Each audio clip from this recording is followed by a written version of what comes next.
From the Radio Works newsroom, I'm Doc Bryce, and I have on the phone with me Chris Wasson. He is the customer representative for South Arkansas with Entergy. And Chris, it looks like y'all have had a lot of action in the past 2 days. We have. We've had a good bit, and we're facing it head on. So really proud of the crews getting out there and tackling the damage that we've seen.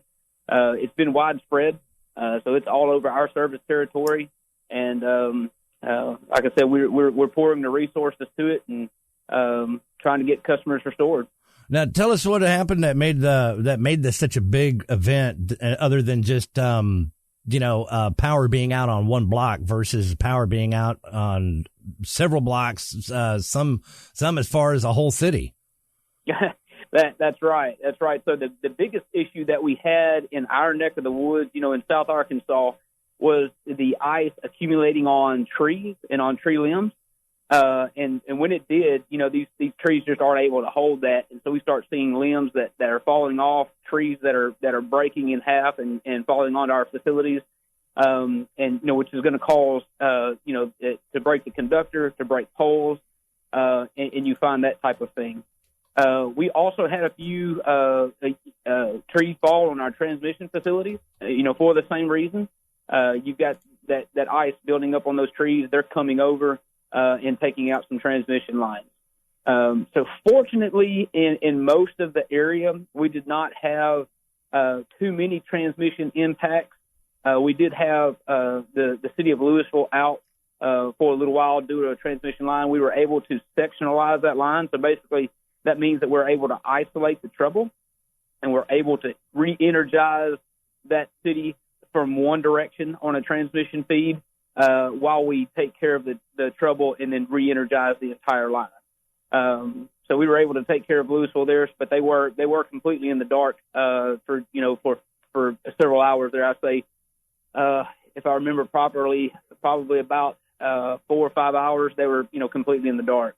The rest of everything else in this service territory has been more on the power lines like that are right outside of your house, and that's what we call the distribution lines. And again, just that same issue around the trees and the limbs falling through those. And for the most part, like I've noticed today, the map looks a lot greener than it did yesterday. Yesterday, there's a lot of red on there. And that map I'm talking about is the Entergy outage map. And you can not only find that on the website, but you can also find that if you got the app on your phone as well. Absolutely. And I highly encourage everybody to utilize the app on your phone. That app is my best friend. I use that to be able to even, report my own outage whenever I have one. But I can also take a look at that map and see what all we have out. You can click on the restoration estimates for those, and we do the very best we can to be able to provide some estimates for that. And you can also see how many customers are impacted by the outage that has you out. A lot of times people want to know if their neighbors are out. But a lot of times you can look at that map and tell who all is out. And you're right, we have restored a lot of power. So I can say between the El Dorado and Magnolia network, and we also serve Camden out of that, we restored just over 7,900 customers yesterday. And so that's a big effort to get that done. And then we're continuing that work today. So just really, like I said earlier, really proud of the crews who have gotten out and, working in the tough conditions there to get this done. Yeah, definitely one thing about that app. I'll give you a little sneak preview here if you don't have the app yet. Normally, before I installed the app, I would get a text message that would say that we've detected a power outage in your area, and then it would give my address. Well, yesterday, I never got one. So out of curiosity, I jumped up on the app, and when I logged in, it says, our system show your power is offline.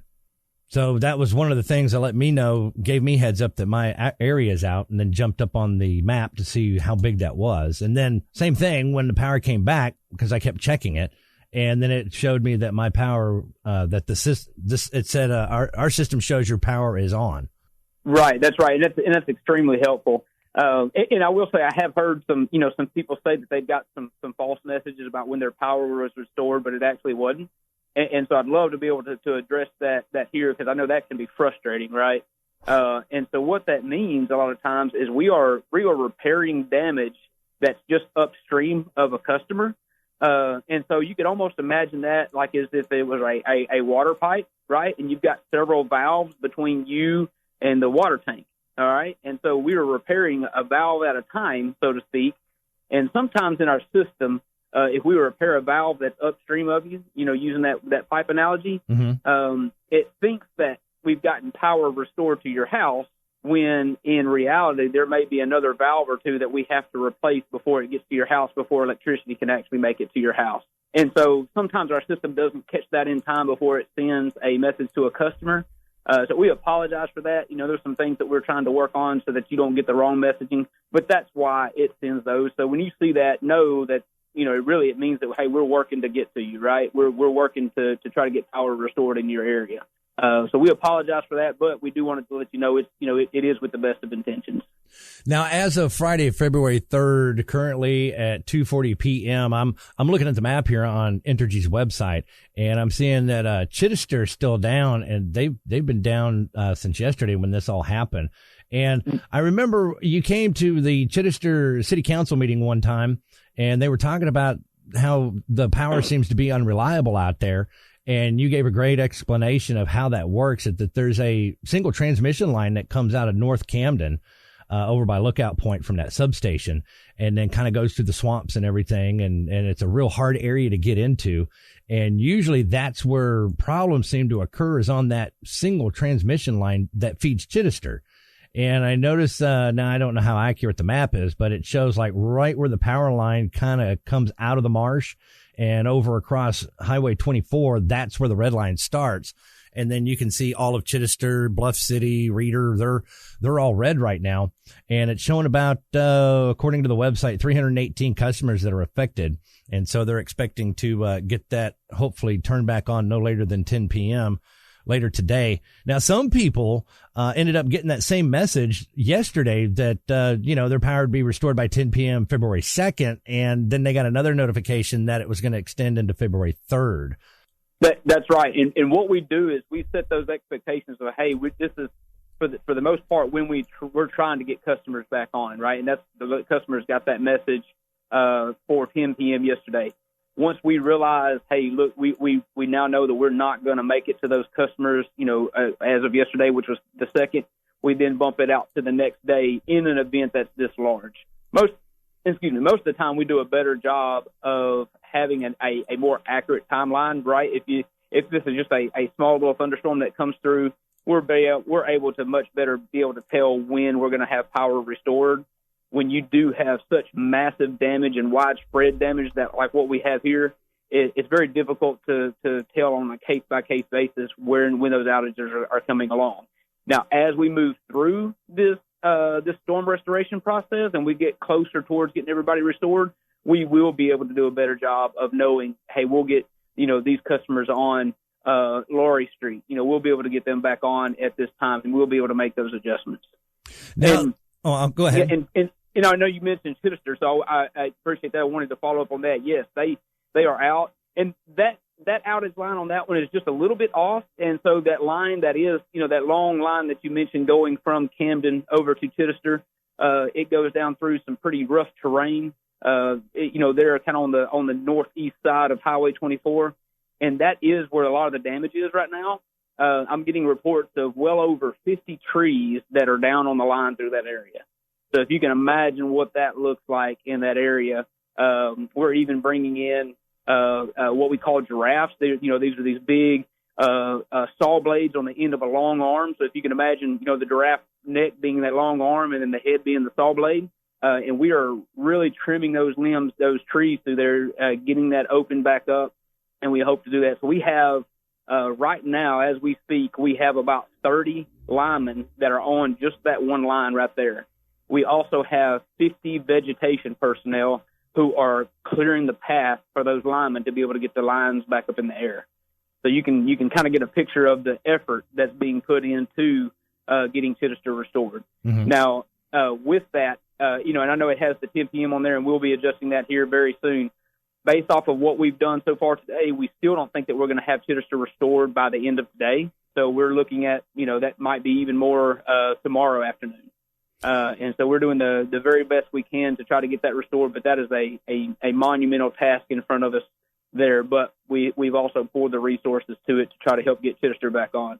Okay, so let's address two issues because I've been getting a lot of complaints about this, and this would be a great time for you to explain because I know the answer and I've tried to explain it, but coming from you, maybe they'll believe you more than me. well, we'll be happy to give the best answer we have. Yes. Okay, so the first one is I hear a lot about is what are they doing out there? It's like they're just driving around looking at stuff and then they just leave. What are they doing? I got you. Yeah. So the people that you see driving around are what we call scouts. Mm-hmm. And if you can imagine a scout, they're doing just that. So they're driving around to a case where we have an outage identified, and they're wanting to know what a scout's looking for is how many poles are broken, how many spans of wire are down, what kind of wire is it, how many transformers are damaged, how many services are damaged going to a house. And so it gives us a really good scope of work. Because if we were to send a line crew, let's just say if we didn't scout it, right, we just sent a line crew out there and they had one pole with them, and they get out there and they look and they go, wow, we need one more than just this line crew. We need 5 poles instead of 1. We need one alt conductor instead of number 4. And we also have several broken cross arms and we need, 10 transformers. Well, that's a lot of material that we could have loaded up with that crew and sent them out there more efficiently with the materials that they need to be able to get that job worked, than sending the crew out, them finding out what they need. They'd come all the way back to the office, load up, and then go back to where they're supposed to be going to complete the work. So that scout, we repair what we know is damaged while the scouting is being done. So we do that in parallel. We come back, we load up material, and we go attack that job site to be able to get power restored. So hopefully those people who are scratching their head and saying, I don't understand, why are they just looking at it and they just disappear? Hopefully that'll answer their question on that. So that's a good thing. If you see those scouts out there and they're surveying and taking notes and stuff like that, then that means that your service is probably next on the list somewhere. It means that's right. It means that we have now looked at your location. We know what is needed there, and now we've got it on our radar to be able to get to. And that's a great question, right? For people who don't know, I mean, that's a very logical question. Hey, why did you show up and then leave, right? Mm-hmm. So I get it. That's a good question to ask, and I hope that has helped provide some answers. Now, the other one is the complaint is well, why do they always focus on like the bigger areas first, and then like I'm at the end of this pole and there's like one, that's just me, or there's 3 of us down here and we've been waiting for days. Yeah, that's right. And another one I hear is, hey, I'm out and these line trucks are driven. They drove right past my house and they didn't stop. Mm-hmm. What's the deal there? So another good question. And hey, I feel the pain on that one too. So where I live, I'm one of 5 customers that are on my line there. And so if I go out, man, I'm usually, one of the last ones to be restored. And so that's the nature of where I live. And that's part of it. And so what we do is we restore power to critical facilities first. And we call critical facilities something like a hospital, fire and rescue, things like that offer life support systems.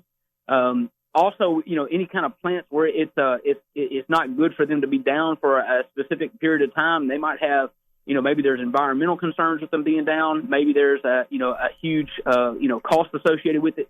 We'll try to get them back on.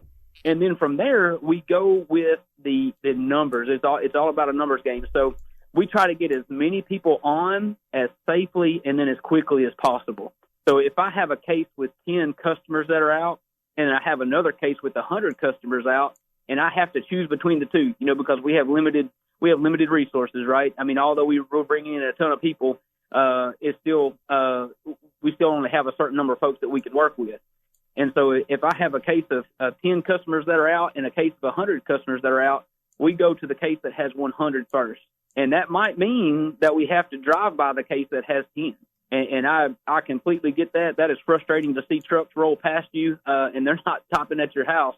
But we do sympathize for you. But what we're doing is we're getting the majority of the community on as safely and quickly as we can. And we have found that is the best way to restore everybody quickly. If we kind of jump from spot to spot to spot, sometimes we can't restore power quickly. And then other times, we talked about the water pipe analysis earlier, and and turning on valves to get to your house.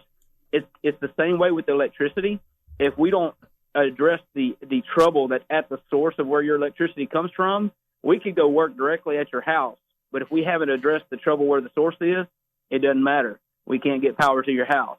And so we also have to start where the source of that trouble is, which typically is also your larger number of customers.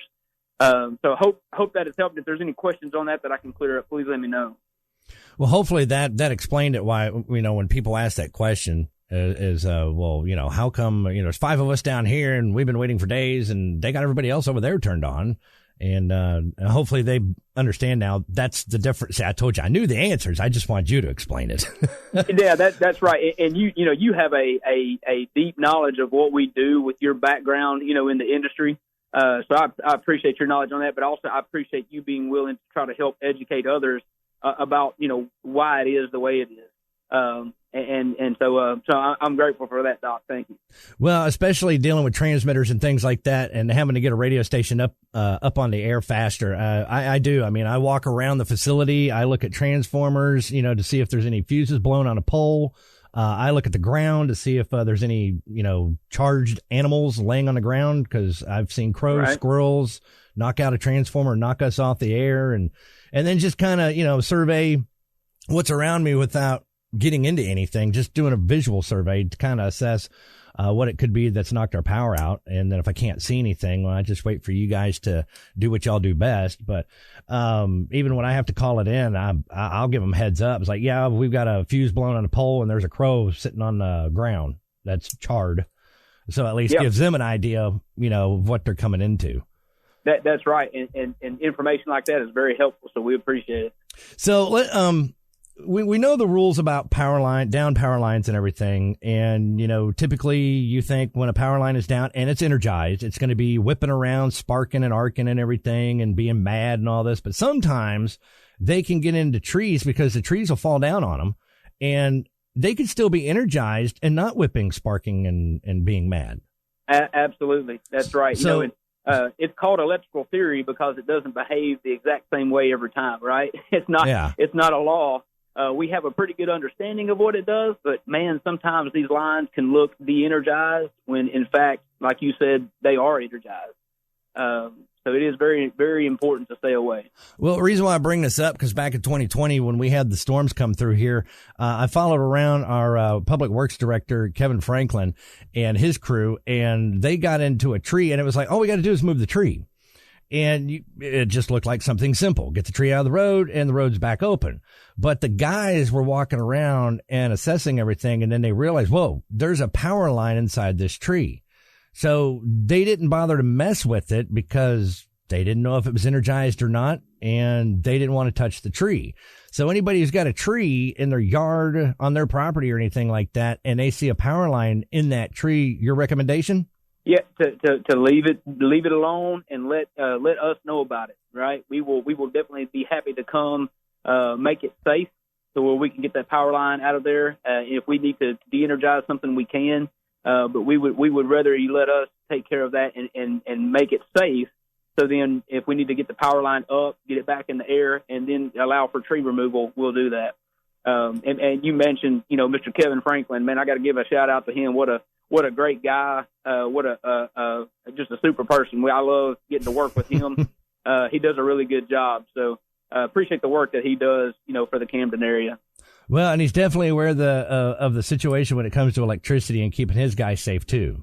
He is. He's well aware. He sure is. Because it was dark. I didn't even see it. And I'm just watching the guys and everything until somebody hollered out to stop because they saw just poking around with a flashlight that there was a power line. And you couldn't see it from the outside either. You couldn't see the power line coming down from the air going through the tree or back up or anything like that. It wasn't there until you started shining a flashlight in the tree and then it was visible. So, I mean, that could have been a dangerous situation right there if the guys had not checked that tree before going in.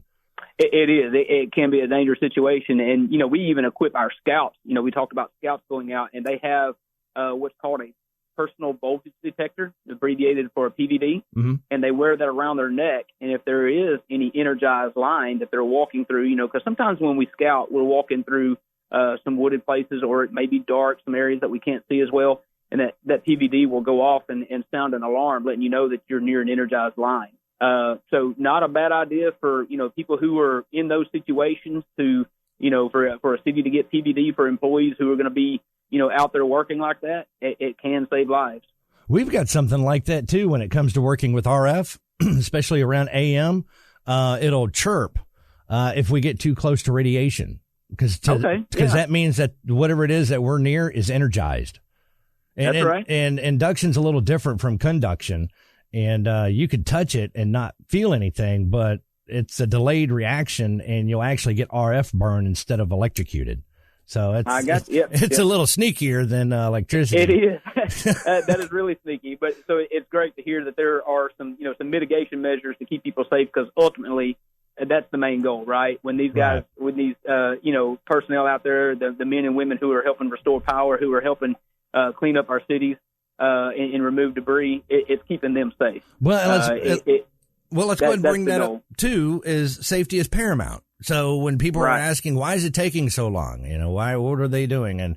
And safety has to come first before, the work can get done, but it has to be done safely. That's right. And we have the motto that if it cannot be done safely, we're not going to do it. Right. Nothing is worth risking the life of a fellow employee, of a customer, of anybody, to try to get lights on in a hurry. Now we are working as efficiently as we can, but safety is paramount. That comes first. So let's go ahead and get to the juicy stuff here that I know people are probably wanting to know the most. Is when can we expect Chittister to come back online, because that ties in with Bluff City, Reeder, and them, and Northeast Camden, I notice, is still out over there in the Bergs edition. Do y'all have an estimate time on that? You got guys over there right now? Yes. Yeah. So we have guys right there right now, and actually just to clarify just a little bit, if you zoom in closer on that map, you can see that that Bluff City and Reeder is actually fed from the north, so fed from just a little bit different area, and the line that feeds up to Chittister stops just on the northern side of White Oak Lake. So there's a gap there, but I see that right there on 24. There's a break between the two. Yes, sir. If you're zoomed out, it looks like it's all connected, right? But if you zoom in a little bit closer, you can kind of see that gap. For Chittister, like I said earlier, we're planning for tomorrow evening by the end of the day. Depending on how well it goes with getting all of those trees off of the line that go through the wooded area there, we hope that we're planning on tomorrow evening. It could push into Sunday if that doesn't go as well as what we think. But tomorrow evening, tomorrow night is our goal there for Chittister.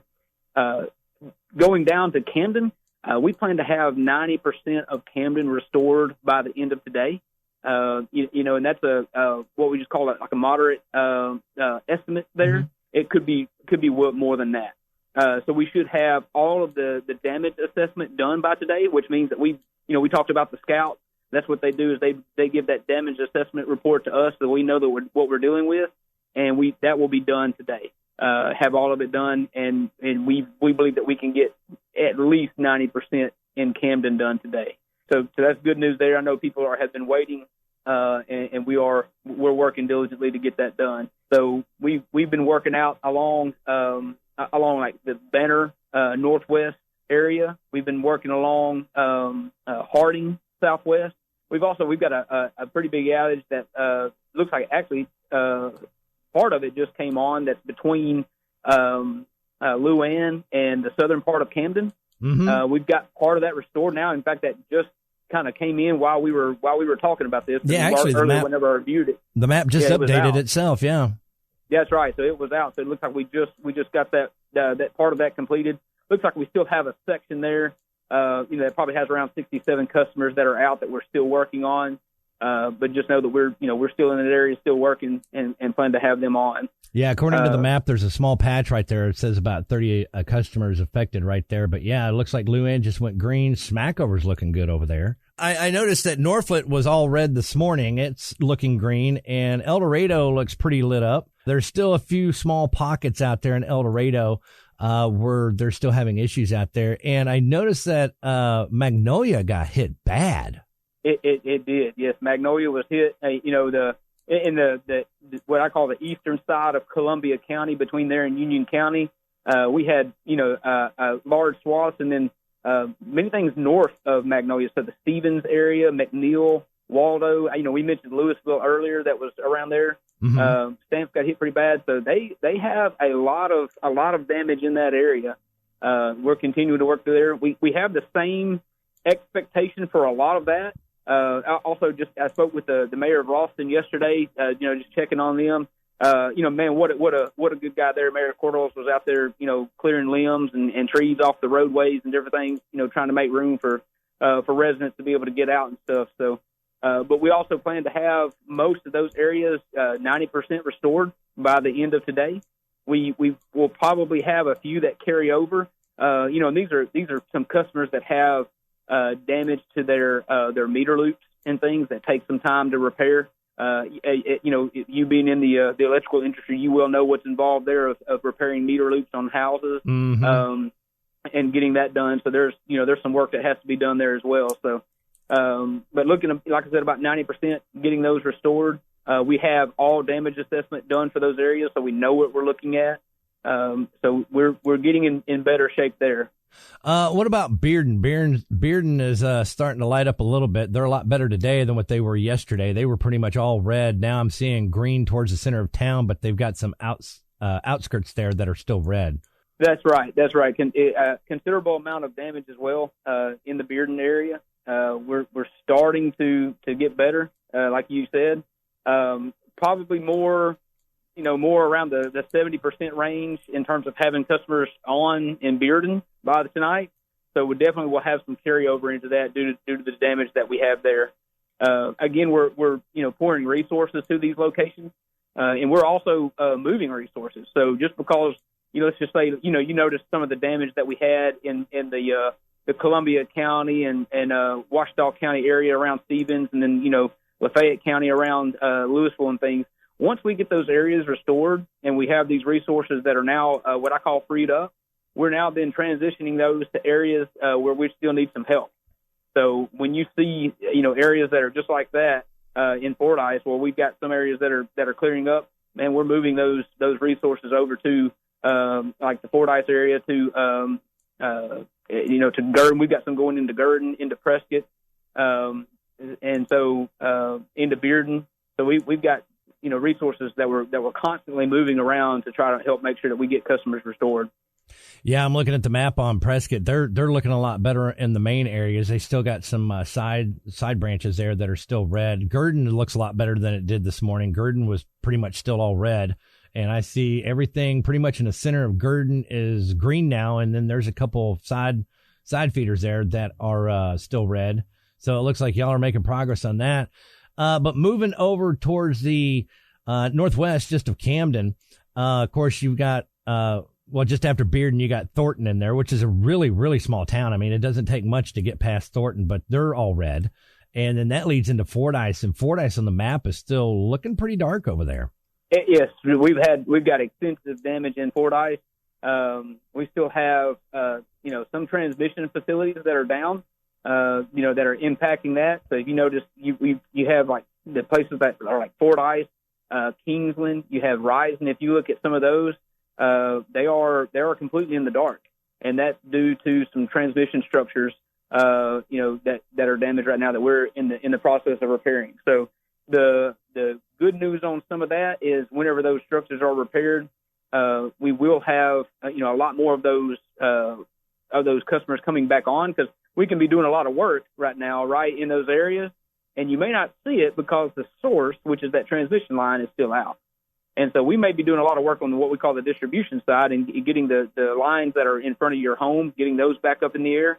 But it goes back to that source. If we don't have the transmission there, it's not going to do any good. So we are working those in parallel.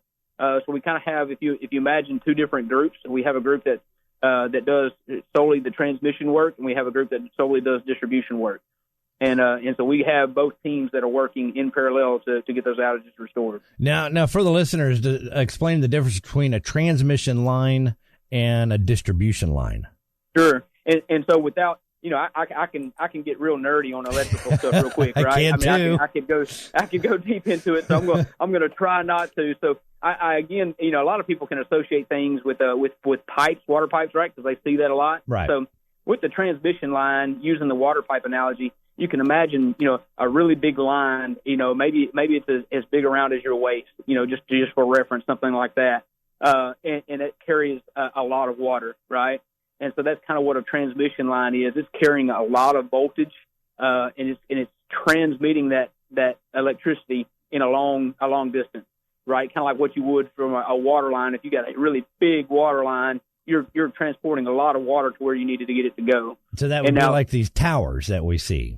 That's right. These are these big, tall towers, these huge towers that you see that's usually on a really wide right-of-way, because we try to make sure we get that right-of-way as wide as we can to keep these trees from falling into these towers and those transmission lines.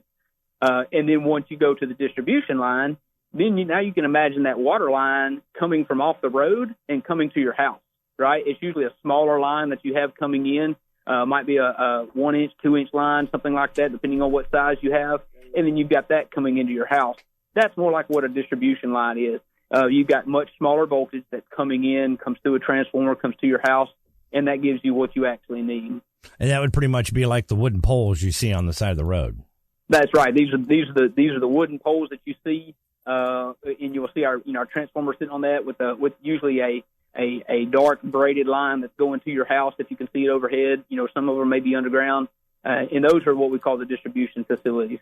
And then from there it steps down again and then goes into your house.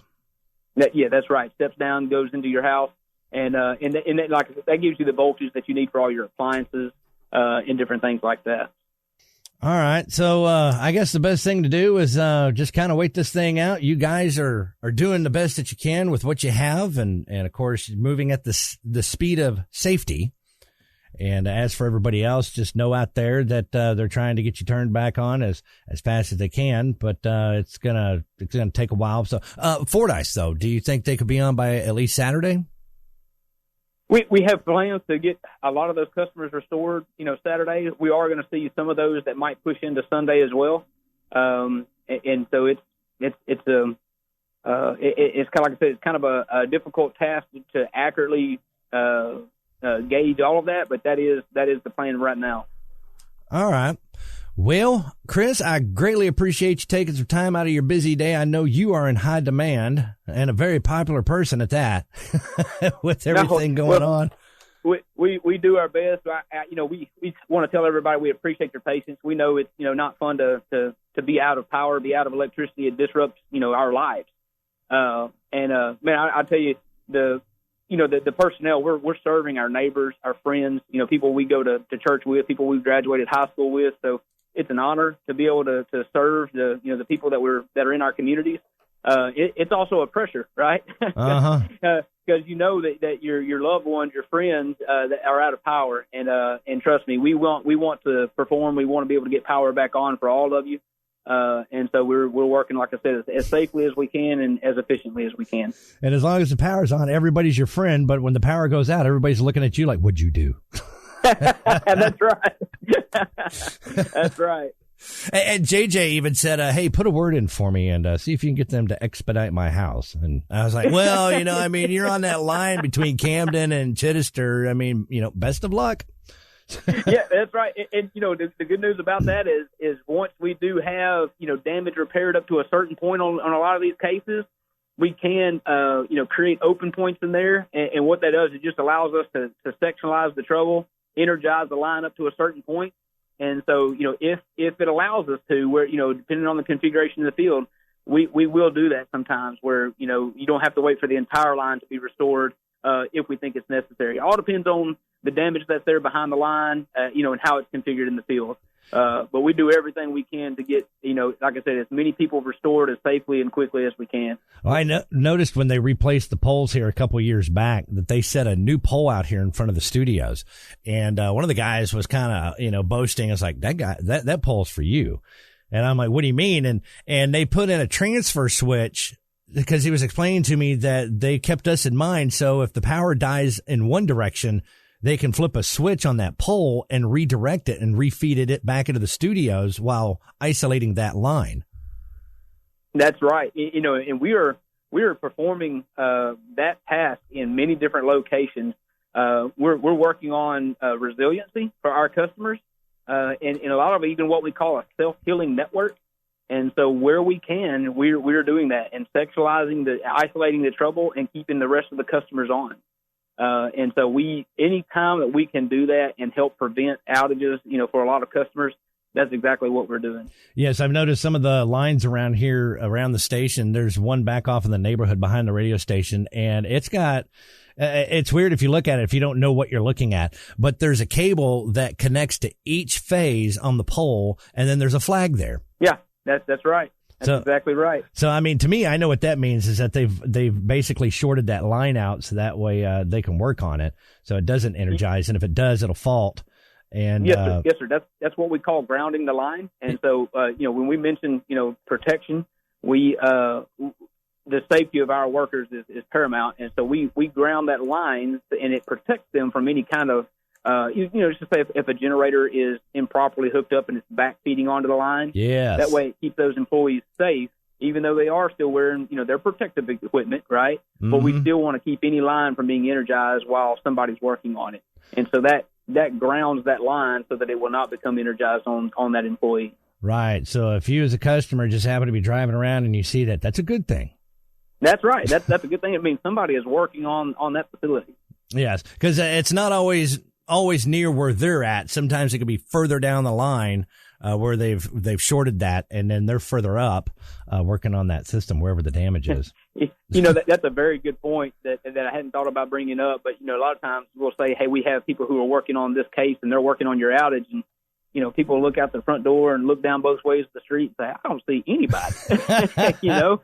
And so you know, what are you guys talking about? And we are working on that outage, but the damage might be maybe it's the street over, right? And it's got everybody in there out.